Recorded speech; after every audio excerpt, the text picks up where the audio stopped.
What's up, everybody? Welcome to another wonderful Monday night of Chewin The BBQ Fat. Got a great show lined up. Really excited about it. It's going to be a lot of fun. We got a lot of information coming out tonight. It's going to be a great show. Bring your comments. Get ready for a great time. Man, what an incredible weekend! KCBS points are taking off. It's getting exciting. It's getting close. Everything's shaking up. Every week seems to be somebody new on top. The categories are changing around. What a great time. If you're not following these points chases, get in there, jump on board and follow it because it is a lot of fun to watch. Lincoln, how you doing? Great to see you. Y'all share the page, like the page. Let's see if we can't get this out. What's up, Black Magic? Man, I can't wait. It's gonna be a lot of fun. Ron Davis, how you doing, bud? All the way up there in New Jersey, New Hampshire. One of the news up there. Glad to have everybody. One of the things I've have said all along is that I would love to be able to promote your contest. Anytime an organizer wants to promote a contest, I will love to have you come on and push that contest. And we've got one coming on tonight. What's up, Optimus Prime? Congratulations. I thank you. It was your first grand this weekend. I hope I didn't butcher that, but congratulations. I saw you won. Great job. Way to go. Keep up the good work. That's super awesome. I love hearing that. I love seeing teams do well and all this, all the new people coming into barbecue in this competition world. It's so cool to see. But I've got Sean Young coming on. He has a contest coming up in November, the beginning of November. Correct, Sean? Yeah, November 4th and 5th in Yorkville, Illinois, which is western suburbs of Chicagoland. The west side? Western suburbs, yeah. Okay, western suburbs. Awesome. Tell me a little bit about your contest. Well, it's really, contest with a cause is, I don't know, a little played out, but, and I don't want to chew up too much of Rod's time here, but so this event is hosted by Mission 0 Hours, which is my nonprofit. I am a 6-year Army combat veteran, and I found barbecue in 2008 and started cooking in the Chicagoland area. It was kind of back when, Scotty Johnson and Q Wow and those guys were tearing it up, and really got into it and kind of got hooked. First time I went as a spectator and built a pit and went back the next year to the contest and just thought we were going to win it all because we won chili, and we're like, yeah, all right, Friday night, yeah, we're going to tear this thing up. And we just, they mopped the floor with us, right? I don't even know where we finished. There's a scorecard around here. I should probably go look at one of these days just for comedic value. But as a veteran, I struggled with PTSD for quite some time and really had some difficult times. And I started using competition barbecue as my therapy because it's very military in nature. It's very precision. There's timing and checklists. And I was attached to a transportation group. So all we did was, pack up stuff and move stuff and unpack stuff. Well, that's barbecue, right? Right, yeah. So for many, many years, cooked my team, still do. We cook 15, 20 a year under Risky Brisket. And in 2019, I had a buddy of mine that's like, hey, we really should take your experience and do something with it for the veterans. So we started Mission 0 Hours. We're a 501c3 nonprofit. What we do is we embed veterans with pro cook teams to go out and cook barbecue and get them moving and find success criteria and things like that. So what Saluting with Smoke is basically a platform for us to run our program. And it is November 4 and 5. It's a competitor series contest, primarily because we can change some of the rules and kind of make up our own categories. Although it is a competitor series with a $10,000 prize purse. The categories are chicken, ribs, anything goes pork. We received a Smithfield grant. And then we also have, my favorite is an MRE challenge. You know what an MRE is, Brian? Meals ready to eat. Yes, eat is the operative word. Okay. I think it's food, but it's, kind of food. And teams draw 2 MREs, very similar to like a, steak contest.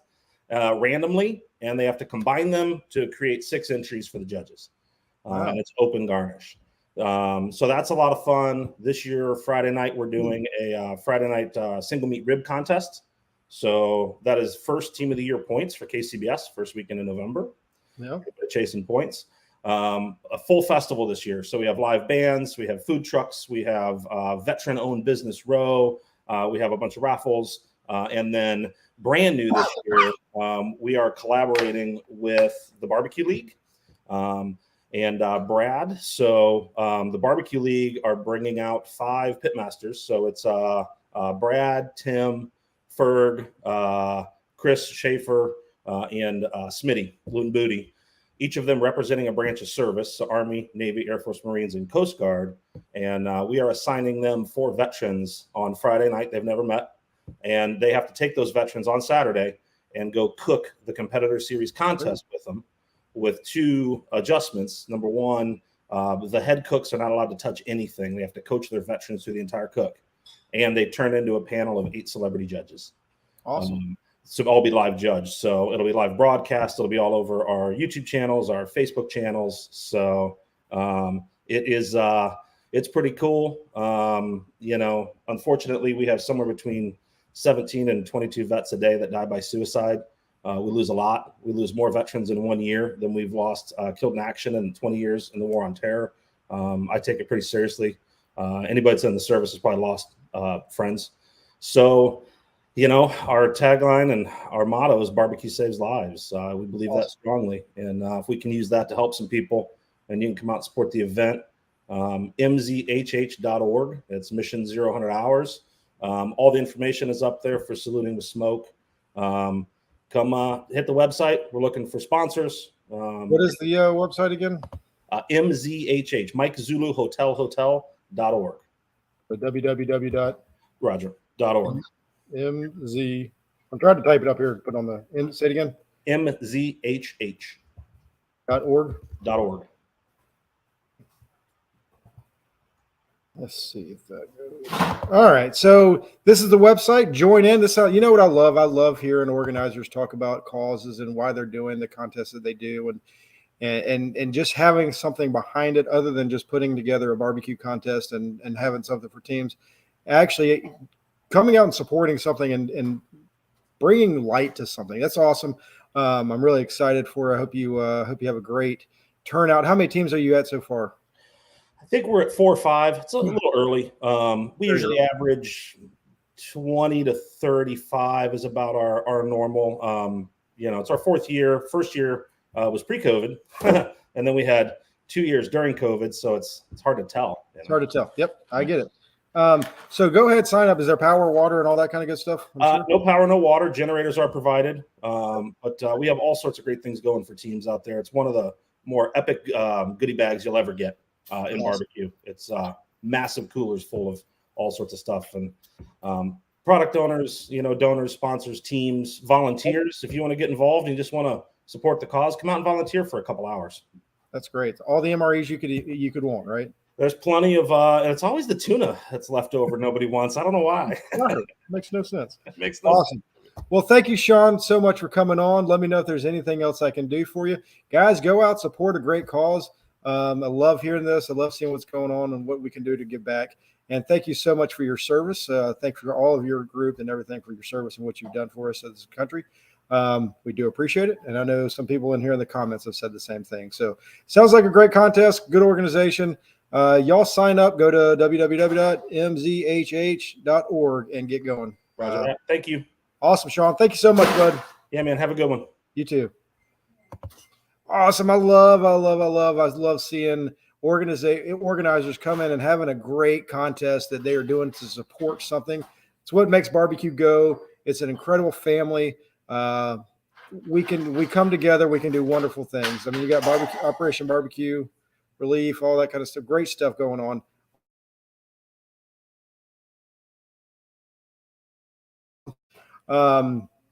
Now the real reason everybody is on tonight watching. I just finished watching Barbecue Pitmasters, and I got to watch this guy right here take over on Barbecue Pitmasters. I mean, it's incredible that you've done it all in barbecue, haven't you, bud? Oh, no, I haven't begun to do it all. I've done some things, but I haven't begun to do it all. So, awesome. Hey, I got to follow up on Sean's thing.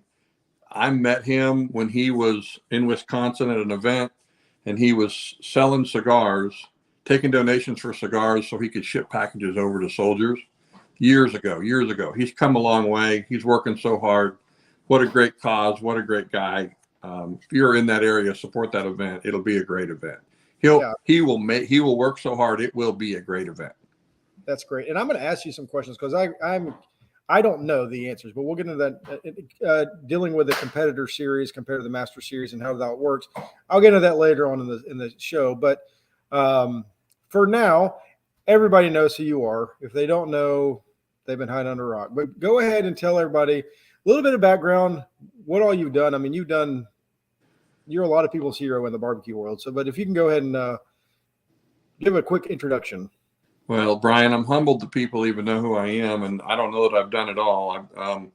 I've been around it for 20 years, started in 01, and I was lucky enough to be invited to cook with a couple of different teams around Kansas City, and then did a little bit on my own, and then it really took off in 2002. I might have said 21, I meant 01, but honestly, I went to an event here.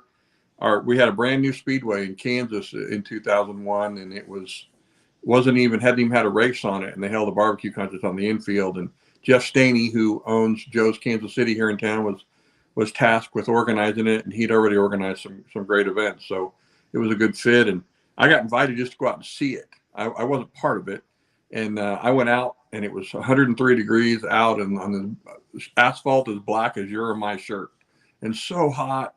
And I came through this tunnel expecting to see just a bunch of 200 miserable teams. I didn't find that at all. I found people that had baby pools full of ice with their lawn chairs in them. And I met Paul Kirk and David Close from Close Pits, who were both on Food Network the night before. And I left there and I'm like, I got to do this. I have to do this. It's too much fun. And I went home and read the internet all night long that night. My wife was out of town with some friends, and I found the barbecue forum, which coincidentally is an old Kansas City page. And I discovered all the best barbecue cooks in the country were on that page. And I read it. And I found out that a Hasty Bake had won the Royal a few years prior. So I called down to Tulsa on Monday and drove down on Tuesday and came home with a Hasty Bake and got started. Hasty Bakes are amazing grills, and they're okay smokers, but not for a guy who has no experience. So after a few weeks of incinerating some brisket, which it was, by the way, it was cheap then, $1.30 a pound for some choice grade brisket. Right. I got back on that forum and found out I should be trying a pellet pit built by a fireman that did it on the side in a one-hole firehouse down in the East Bottoms. And I called him up and bought an FE 100, the predecessor to what we know. So that's how I got started. And I cooked on that for about 7 years, pellets, that is, about 7 years. And we had some really great success, but we could never quite crack that top spot. So I actually judged a contest in 01 in Louisiana somewhere that Arlie Bragg had done called the U.S. Championship. Thought that was a big deal.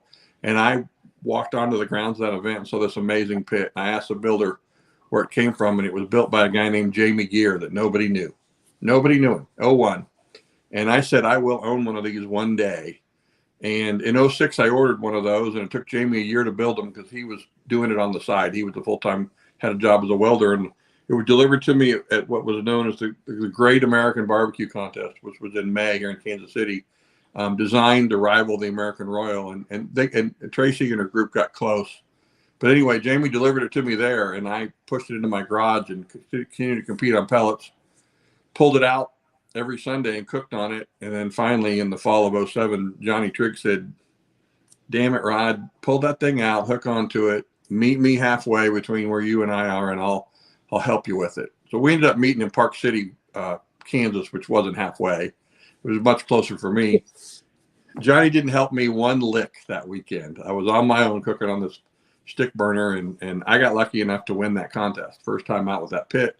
And I didn't care for the food on it, but it told me that my recipes were sound enough to transfer from pellets to a stick burner with a few little changes.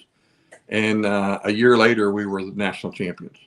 So, and then Pitmasters was getting going about that time. In fact, Pitmasters started in 09, and I got a call, and the voice was John Marcus, and he said, "Rod, I have good news and bad news. The good news is that the bad news is that we didn't pick you in the top 6, but the good news is we picked you 7. So if you'll follow us around, we'll fit you in." And I was hot into the Team of the Year points chase. It was September, and so I said no, and it turned out to be a great decision for me. And that was the season where they followed the 6 pitmasters around the whole time. But anyway, in the end, I got to be on Pitmasters and got to cook on 4 episodes, and was lucky enough to win all 4 episodes. And you obviously watched one of those recently. My phone starts to go off, and I get emails and messages on Facebook when that show airs. So I knew it had just happened because some guy sent me a note. So it's hard to believe that stuff was 10 years ago. It was October of 12, and then throughout the year of 13. And so it's literally still it was reruns. It's still going all the time. And that's great. They're pretty good shows. They're kind of compelling. I love the style of the new Barbecue USA show that's out that Michael Simon's doing, because he's doing that old style where you kind of see somebody at a contest from start to finish, not necessarily in real time, but in chronological order. And I think that's a good show to show people what we do. Yep. And he hasn't. I didn't think he showed a lot of hardships, but he showed a realized view of what we do, which I think is great. Good for barbecue. I think it's great for barbecue. I just hope it continues. I hope they get more seasons and it continues to grow and do wonderful things. That's what we need, right? That we need more eyes on the sport that we do. I think we do right now. Yeah, that's for sure. Yeah. So not only are you an incredible cook, you also have rubs, some of the best rubs out there, rubs and sauces. I will say that. If y'all haven't used any of his rubs or sauces, y'all are missing out. How did the rubs and sauces come about? Was that before or after you started teaching classes? It was after I started teaching classes. The truth is, the story is that I used to combine products to create a rib rub or a brisket rub. And so I'm going to tell on somebody here. In 2012, we shot that standalone episode at the Royal, and my wife was going through some health issues at that time, and it was pretty stressful to shoot that show. And we just finished turning in, and they sequestered us in one 10x10 with sides on it in the back so that they could film Myron and Tuffy and Aaron judging our food. And we were sitting back there, and Tim Grant, who I cooked against, turned to me and said, hey, talk to me about how I put a rubber sauce out. And I hadn't actually done it, but I start telling him the story because I'd done all the research, and then it dawns on me, Tim thinks he's won this thing, and he's already planning to market products because he's won this episode of Pitmasters. And right. I'm like, wow. And then I win that episode. So right. I loved his confidence, but I win that episode, and I think, well, if Tim was that motivated, maybe I should consider it. And then I get a phone call from a friend, and he knows I've won it because enough people were around at the Royal to see it, even though you're not supposed to talk about it. And he's like, if you're ever going to put out products of your own, you need to get it done before that show airs in January. So I set out to formulate that rib rub and that brisket rub and those 2 sauces, everything I used in competition that were blends of other things. And it was really hard. I thought it'd be really simple to do. No, it was not easy at all. I knew exactly what I wanted. That was the problem. It wasn't like I was just trying to get close. If I was going to put my name on it and look somebody in the eye and tell them I used it for competition, then I wanted it to be stuff I actually used in competition. I wanted it to be all for real, and it is. That's how they came out. So it was kind of backwards, and I wasn't really planning on it, but I knew if I was going to put my name on it, it needed to be good stuff, and I think it turned out pretty well. I think a lot of people use it and like it. I'm humbled by that, but I think they do. Trust me, we sell it. Great product. We still sell it every day. I use Most Powerful Stuff on pretty much every category. I love that. I mean, I know it's a brisket rub, right? But I use it on pork and ribs too. So you know what, Brian, I think that's what's cool about barbecue is, like, I remember that Todd Johns had out a rub. I don't remember which rub it was, but it wasn't for the purpose. And all of a sudden people started putting it on a completely different category. And then everybody started talking about that category. And if I'm honest, if I'm completely honest, my IPO sauce says it's my rib sauce. It was actually my competition chicken sauce, but my marketing guy said, nobody's going to care about your competition chicken sauce. So we put competition rib on it. And you know what? I started getting these emails, these notes that they were using the 2 white labels and winning with it. And I started doing it and I started winning with it, which is a little crazy, but it was, IPO is a little bit different than most sauces, and it's got that little bit of vinegar twang, and you would think that would not be great with the judges, but maybe it was, there's these little steps you can take to set you apart just a little bit from everybody else without going too far and startling the judges, and maybe that's what IPO does. But I've had some really great success with it as my rib sauce. That's awesome. It's a great rub. I mean, it's a great sauce, y'all. If you haven't tried it, try it, get it. All right, then classes, and I'm just trying to lead up to where we're going, but classes, I know I've heard a lot of people that have taken your class and they said that it was the best class they've ever taken. It was what got them going. I mean, you guys, and I know you have stories of your students that come back and tell you all those success stories. Classes are a big thing today, right? I think if you talk to anybody that comes on our show and they talk about it, what can you do to get better? Take a class, right? Like take a class.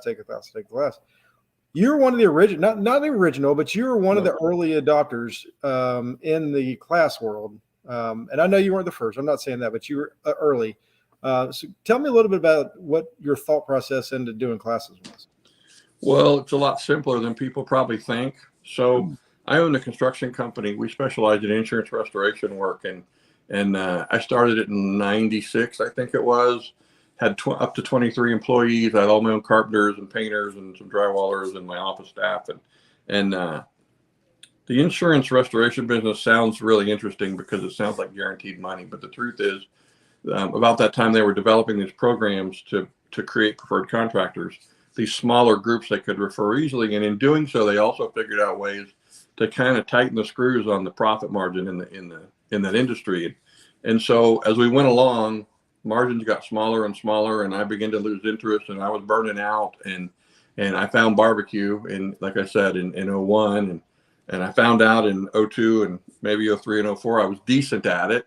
And that made me lose interest in my business even more, till finally I closed my business down December of 2006. All the contracts I'd signed to be a preferred contractor also meant they were non-transferable. So I didn't have anything to offer someone to sell my business. And some of my carpenters and painters were aging out. They were true craftsmen. So I was losing some really good help. And I just thought, you know what, maybe this is my sign. Maybe it's time. And I did that. And then I felt bad about it for about 3 months. And in March, I was having a conversation with Tuffy Stone, and he said, why don't you try to make a living as a full-time barbecue guy? Which really hadn't been done unless you had a restaurant or a caterer or whatever. And so I thought, well, how would I do that? And the way I would do it is, well, competitions, but you can never, ever, ever count the winnings from a competition. You cannot plan on it. Right. And then some sponsorship, which I knew was going to be a tough road, but I have a marketing background and thought if it can be done, surely I can grab a little piece of sponsorship. And then the final piece was classes. So I drove home from Hammond, Louisiana, where I didn't go to compete. I went to help Tuffy out. He vended for the first time ever. And I sat down at my computer and I listed my first class here in town, and it sold out in a week. And I was like, holy cow. And so I taught this first class, and at this first class, Johnny Trigg came. He said he swore he'd never teach a class, never. But he came and hung out at this class. And so because I sold the first one out, I scheduled the second one in for July, and it sold out. And no, I'm sorry, that's Johnny came to that second one because it was at the American Royal. After he saw what I was doing, he's like, yeah, let's do this. So that's when we started to teach together for a little bit. But honestly, the classes were so large and it was so hard that we finally decided that we would each teach our own classes. But that's how it got started. And I know I'm long-winded, but I want to tell you one quick story. A couple of classes in, I get a call from a good friend, and I'm not going to name him. He's still on the circuit, but he's my age. And he said, we were all at a contest Friday night, and we were talking about you. And I'm like, okay. And he's like, we want to know why you're teaching classes. Well, what he was really saying is I was really telling everything that I did. There was no holding back. It was too, it's easy to remember what you said if you always tell the truth.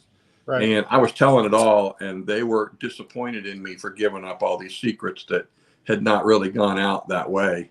Fast forward a couple of years, and I see where he lists a class, and I don't call him. I don't call him. I don't see him for about 6 weeks. Finally, I see him on the circuit, and he said, "I've been expecting your call." And I said, "I know you have. That's why I didn't call you." That's why. So it was out of necessity. I taught classes out of necessity, but what I said was, if I'm going to do this, I'm putting my reputation on the line, and I want it to be the best class it can be. And I will tell you, Brian, I don't talk about the successes that have come out of that class, but I will tell you that even today, I get an email from somebody saying, "Hey man, I want to take your class because I talked to so-and-so and he said it was the best class he ever took." They have no idea what a huge compliment that is. I'm not teaching classes anymore. I don't think I'm relevant. I haven't competed since 19 and I haven't won since 16. I could teach the fundamentals in a backyard version really, really well. But in terms of charging the big dollars and teaching all the secrets, that's passed me by, and I know it. And so I'm not going to jump in there just for the money and do it. It's got to mean something to me and to the people who are in those seats. And I'm humbled every time I filled up a class. We sold out every class but the very last one we did. And I firmly believe if you would put a class out, it would sell out again. But I understand what you're saying. But to me, what you have done is you set the road for people to be able to do things and be very successful. Because I know back when you were in 2006, 2009, whatever, back and then, people weren't giving out secrets, right? It was pretty much you don't tell anybody what's going on. And they went to great lengths not to tell people what was going on. One of the best competitors I've ever met, Bart Clark from Twin Oaks Smoking Crew, he was team of the year earlier on. And Bart went out of his way to not tell you what he was doing. I mean, it was a game that the competitors played to not tell you, to not show you what they were doing. Fast Eddie told a story about always having a bottle of mayonnaise on his table when he would fly into an event and borrow a pit. And after 3 or 4 times, everybody wanted to know what the mayonnaise was for. He was making sandwiches with it. Right. But they saw it on his table and assumed he was using it in a category. Same thing. I promise you have Brad and Tim on with the barbecue league. They would tell you the same thing. Oh, we saw this on there. We saw that, whatever. It's funny how we are in barbecue. We find things and we run with it. Well, that's awesome. So then you said you have, when was the last time you said you competed? May of 2019 at Westmont, Illinois. Okay. And that was my last contest. You haven't competed since 19. You've never gotten out of barbecue by any means. Have you gotten out of barbecue? But you weren't competing. You weren't in there. How did it go about for you getting back into the KCBS and becoming the CEO of KCBS? So it's funny that you ask it right now, because honestly, the start of that was I was in my trailer waiting for it to cool down, waiting for my fridge to cool down to bring my meat in at that Westmont, Illinois doubleheader on Friday. And I got a phone call, and somebody said, not somebody, but the voice said, "Hey, anybody you'd recommend for the KCBS job?" And I said, I just instantly, gut reaction, no. I mean, I didn't necessarily think they were asking if I was interested. I really thought they were just asking if I knew anybody. And I just said, no, I don't. I said, I'll think about it, but I can't think of a soul. And competed both days. I remember mediocre finishes both days. Albie Ransom got his first win on Sunday, his first win ever, which was cool to see. And this is this contest they call Scotty Johnson's contest. And it was great to get to cook that event. And driving home 8 hours, I thought about it. I do my best thinking when I drive home from a contest or to a contest, and just drive. And I thought, you know what? I could do that job. I know I could do that job. I've got the experience. I sat on the board for 5 years. And I'm here in town. I could do that job. I got home and I was kicking it around. I cleaned up, did all the things. And I think I was probably getting ready for the next event. I don't really know what was going on, but finally got to Thursday, and I picked up my phone and I sent a message and said I could do that job. And the response I got was they were already in talks with someone. So I was relieved, really, more than anything, because I really hadn't planned to apply for that job or want that job. But 3 years later, when the opportunity rolls around again, it's like you get a second chance, which you don't get very often. Yep. And I decided I hadn't needed a resume since I was in college. 1987, I had a resume to get a job right out of college. I haven't had one since. I created a resume and I submitted it, and I waited a couple of weeks, and I got a call asking to set up my first interview. Awesome. So, and we know how it turned out in the end. That's right. I think Emily did an incredible job. I think she did a lot of wonderful things for KCBS through the time. I think she had a tough go at it with COVID and everything else. Yeah. But I really believe she managed it well. I think the world of Emily. She's great. And I'm looking forward to I know she's doing, and I'm going to have Emily come on in the next couple of weeks. She's going to come on and tell what she's doing moving forward. But I'm just looking forward to seeing what you've got. Do you have anything new planned, or you just what are your thoughts for KCBS? So Brian, this is my third Monday. I've been there 11 days as of today. So it's interesting when I met Stan down there to introduce me to the staff. By the way, I got to back up really quick. Emily did a hell of a job. Imagine someone who didn't. I mean, she had some barbecue background in what she was doing with Smithfield and interacting with teams, but to be in that position and then to first encounter COVID in a situation where you're trying to set 6 people within a foot of each other at a table to judge a contest and all the things that are associated with it, and to get through that and to get through some other difficult times there and to get the building sold because it was just not working out for us the way we wanted it to. Imagine if she didn't have all those things around her neck to handle. She probably would have done really, really incredible things there. But I will tell you that she had an amazing staff. They are an amazing staff. They work hard. And so when I met Stan at the office the week before I started, so he introduced me to the staff, one of the staff asked me, so what does your first 30 days look like? And my answer was, I plan to do a lot of reading, because I have as much as I know about barbecue outside of the walls of KCBS, and the 5 years I served on the board gives me a glimpse into what the inside of KCBS looks like. In terms of the day-to-day operations there and the activities and the things, I have a lot to learn. So my motto, I'm stealing it from someone actually said this to me first, but I'm also stealing it from the medical field, and that is do no harm. My goal is I'm not showing up at KCBS slamming my fist on the desk and demanding we make some changes. I don't think it's broken. I think we're okay. I think we have some room to grow, some room to improve. I think we lost some membership because of COVID, and I think we're staying away because of the prices of fuel and the prices of meat. But barbecue is still strong, and we're going to make it stronger over the next couple of years. I don't plan to make any big changes. I love the idea of the one meat contests. I think those are a way to introduce some new people to it without a big investment in equipment or even time. I love that we're doing some work. The J Cup, which is the online video brush up, continuing education for the judges. I can tell you that just over the weekend, about 40 new judges took that training. And I don't remember the numbers for total judges taking it, but it's taken off. I took it myself. Very impressed with what they accomplished at KCBS to make that. And then now we've also got the new World Invitational in Gadsden, Alabama on the 11th through the 13th. It's got an invitational, an open, and a backyard division with some cool ancillaries like a drink category. And it's going to be a lot of fun down there. The staff in Gadsden, the city, they have been amazing in the way they've helped us. And I think it's going to be a great event. But your question was, what am I going to do? I'm along for the ride for a little while longer before I start making any big decisions about what I'm going to do, how I'm going to put my spin on KCBS, because I think it's fine. And I think the staff's working hard. And I think that would be detrimental to the organization for me to jump in with my ideas that are without the experience. Right. That's awesome. So going back to the J Cup, yep.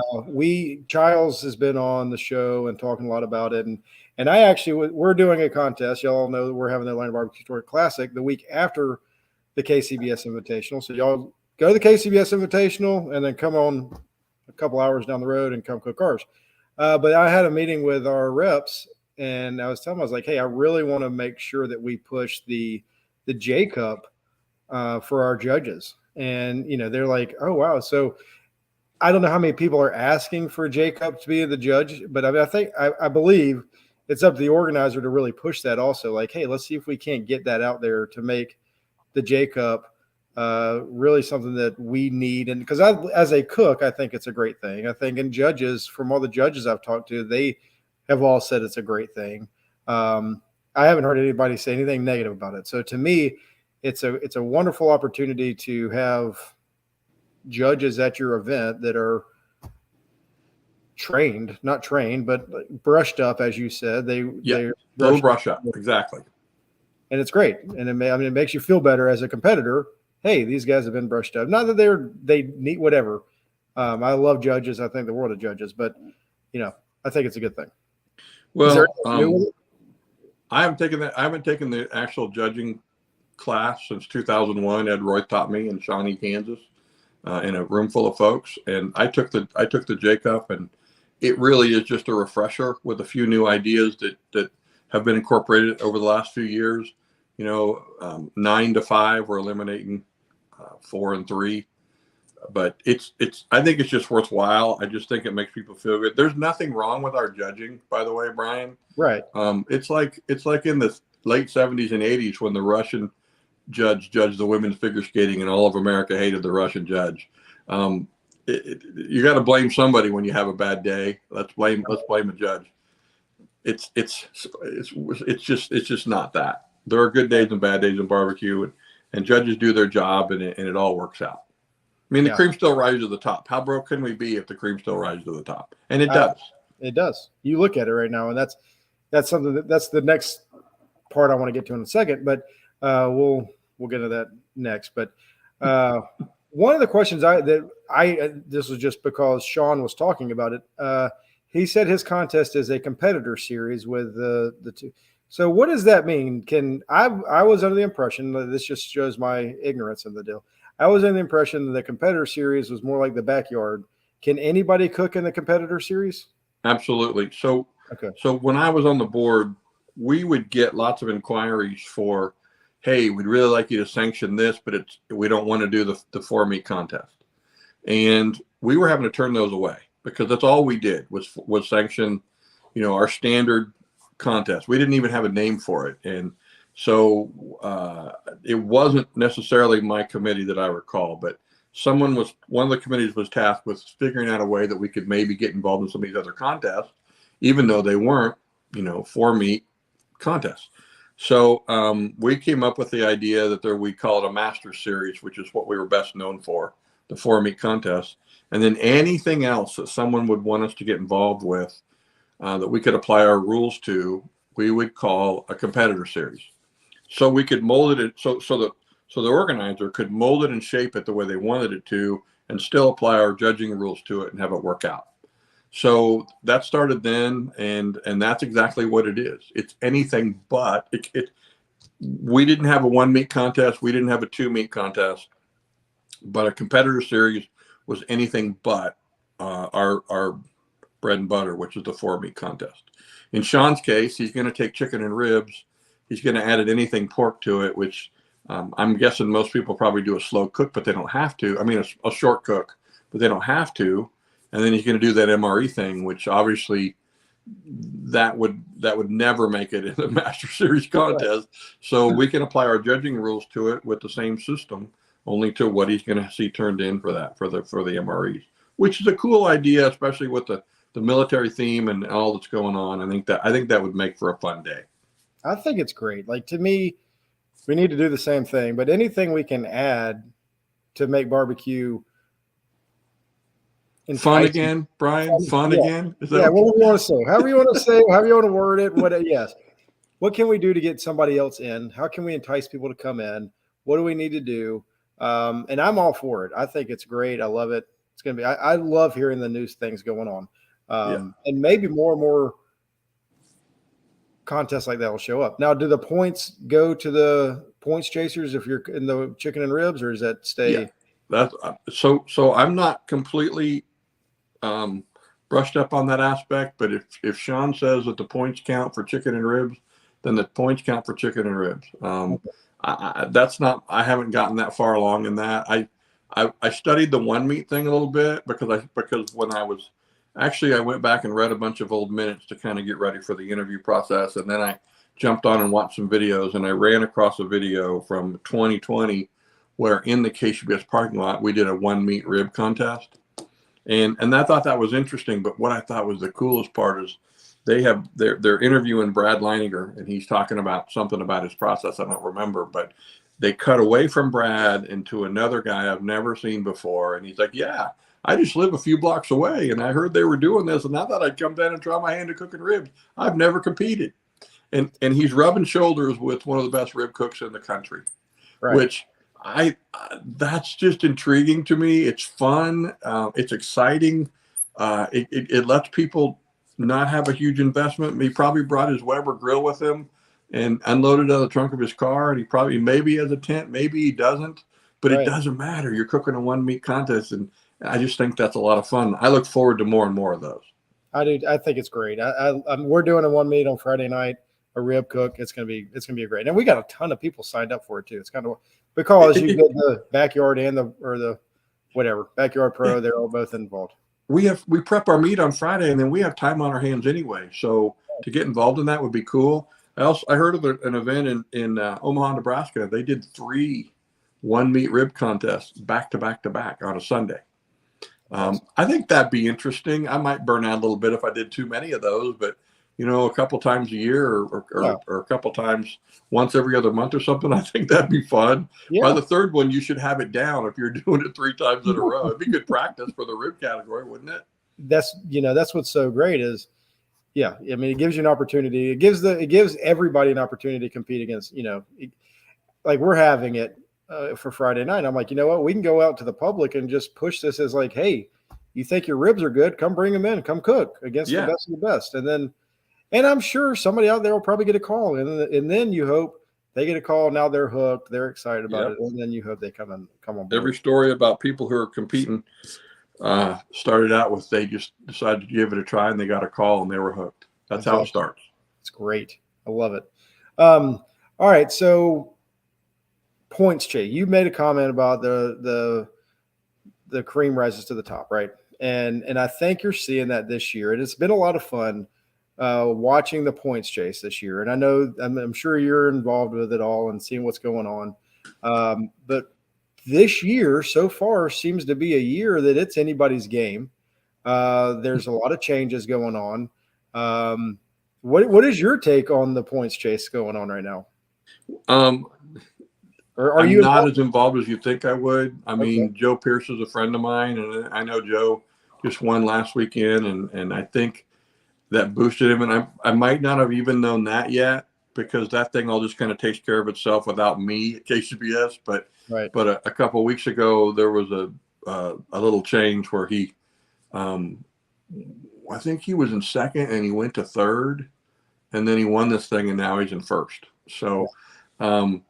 I remember doing that. I remember how fun that was. Honestly, in 2009, Steve Farron from I Smell Smoke and Darren Worth who's still at it. Oh my God, Darren's still at it. Won again this weekend. Yeah, he won, and he won on that island contest where there's no cell service, and I felt claustrophobic for a weekend on this island. But I'm not. I know that in the top 5. Or top 6 maybe, because I think there's an international team in the top 5 that with the right circumstances, it's still anybody's game. And what do we have? We have September and October left. That's all we have. Yep. And I was a part of one of those in 2009 that went right down to the very last contest of the season. And I think we could be setting up for something very similar to that. And and that's one thing I try to do on this show is give those guys their due. They're really out there busting it, they're going all over the country, working hard. I mean, what they do is very impressive. What you did was very impressive, right? And I think people should be watching that. People should be knowing what's going on and keeping up with it because it is a lot of fun to watch. I mean, For me, I get to cook 5 or 6 times a year. I don't get to cook that much. So when I do cook, it's a different experience and just following these guys. And I'm friends with a lot of them and talking to them. It's just cool to hear them go at it. So it is. I haven't studied this. I'm curious what double headers have done to the points chase. I know there's probably 24 people who've studied that know the answer to it. But see, we didn't in '09. There weren't double headers. Double headers were the American Royal Invitational and Open, or the Great American Barbecue Invitational and Open. We didn't have double headers. So yeah, it was interesting. The end of the year came, and we were in Alabama cooking, and I thought I had it wrapped up for the year. And Steve Farron won it and jumped up and was within reach of me. And Steve and Darren and I stared at each other, and we said, "Are we going to go for this?" And they all said, "I think we have to." So Right. we all packed up that weekend, and next weekend we saw each other in Phoenix, Arizona.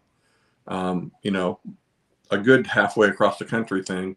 And I needed to get home for something, and I left, and a friend called me and said Darren just won, which put Darren in the lead, leapfrogged me. And so the very next weekend we met in Plant City, Florida. Keep in mind, I'm driving the whole way. Darren and Steve were doing a combination of that because Steve was out of Boston and Darren's out of Des Moines, obviously. So we drove down there and cooked, and it was my anniversary on Sunday, and I was going to try to get home by Sunday evening. So as soon as briskets turned in, I pack up and leave. And I'm 2 hours down the road, and Darren calls me. My phone rings, and it's Darren. And I'm like, oh, man. And I answer, and he said, you won. And I was so tired from driving and doing all this stuff that I pulled over because my eyes were tearing up a little bit. I was so tired. And that left one more weekend. We were in Plant City, Florida, one more weekend. We went all the way back to Phoenix for the last contest of the year. And I didn't have to win, but if Darren or Steve won, they were the national champion. They were the team of the year. And Right. I got really lucky there and won that contest to seal the deal. And that's where I won it. And it was a huge accomplishment for me. I was so tired. We were all tired. Yeah. We were going back and forth across the country. So it'll be cool. I hope the guys that are doing this year don't have the trek we had at the end, but it'll be cool to see it unfold. That's for sure. I'm looking forward to it. Well, it's fun, like you were saying. It's funny to listen to, or fun to watch and listen to what they've got saying, how they follow each other, right? Like they all go somewhere, and then all of a sudden one of them will try to go somewhere else to, see if they can't sneak one away. And I mean, it's just a lot of fun, the gamesmanship that's involved in it and everything. So it's really Yep. cool. Yep.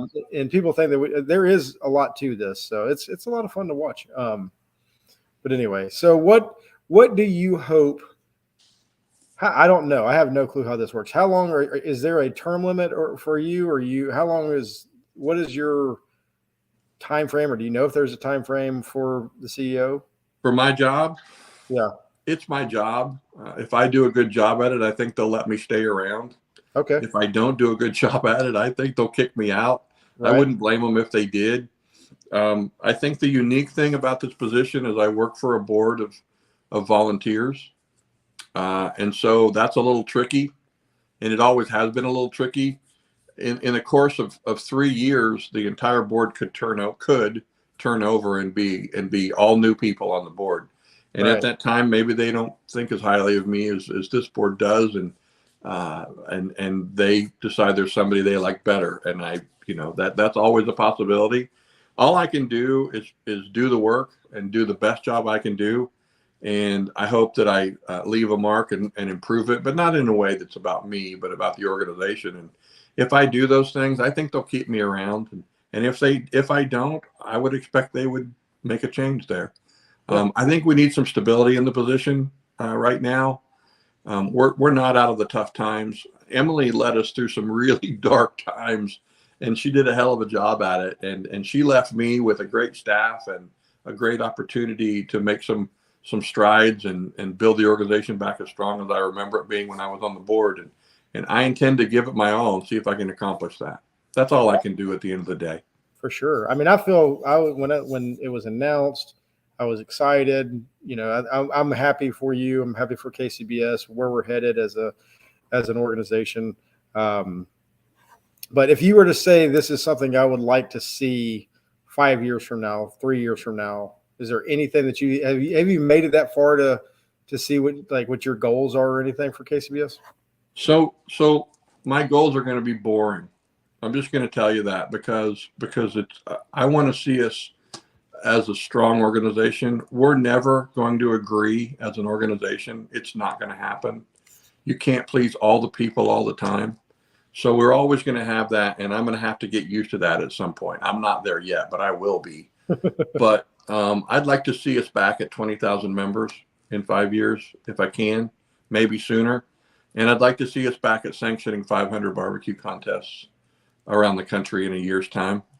We're off on both those numbers right now, but for very obvious reasons, between COVID and inflation and the things that are going on, it just makes sense. If you have to make a choice between putting gas in your tank and food on the table and cooking a barbecue contest, you're going to choose those first two every time. It's not even a choice. But I think we're going to get back there. I think it's going to be fun. I think we're going to introduce it to some younger people with some one meat contests. Maybe get involved in some high school stuff if we can figure out a way to do that and have it work. But we just need to stay the course and be strong, refine our processes, and I think it'll all be great. I do too. I think we're in good hands. I know you mentioned Stan Dubinetsky. He's the president. Great guy. I think he's got a good head on his shoulders. He's looking forward to doing some wonderful things too. So, I mean, like you said, you've got a great staff. You've got a lot of wonderful people there that care about barbecue.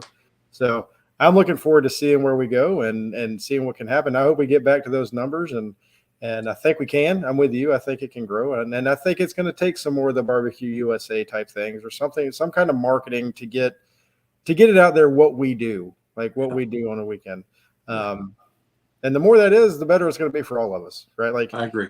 I do want to say this, Brian. You mentioned Stan, but I researched all the board members so that if I spoke to them, I could be semi-intelligent in speaking to them. And I will tell you that this board has more business experience, more board experience, and more diversity than any board I've ever seen for KCBS. So I think in terms of board members, I think we're in really good hands there too. And I hope that trend continues, because we've got a lot of great experience on that board that I didn't have on my board when I was a board member of KCBS. Yeah, and I think like I say, I'm excited. Is there anything else you want to talk about or get out there? I know we've talked about the J Cup is in full force. The KCBS Invitational, November 11th through the 13th at Gaston, Alabama. How can people sign up for that? Online, they can do it at the KCBS website, of course. We have a lot of teams signed up already. It's impressive. We're ahead of our numbers this time last year. So it's obviously some folks are excited about cooking that event. That's exciting to me. It's just, and here's what I want to leave your audience with. It's not some crazy wild thing. KCBS is an international organization. I mean, on the surface, we look huge. We're doing this with 5 full-time staff members and our founder, and that's it. That's the whole organization. Now, I say the whole organization. We have a volunteer board. We have some really great people who are contest reps. And then beyond that, we have a lot of volunteers who serve on the committees and do lots of things for us. But the core is 5 people. And we get a lot of emails asking for a lot of things like Monday morning, where are my points? My points aren't showing up. Guys, if you could do one thing, wait till Wednesday for that email. Give us a chance to do that. Some of it's manual work, some of it's not manual work. We'll get it done for you, but realize that each of those emails requires somebody to type a response to you when they could be updating those points, for example. That's just one example, but if I leave you guys with one thing, it's a staff of 5 and then a whole bunch of volunteers that make this thing go. So cut us a little bit of slack if you would, and it'll all work out just fine. That's awesome.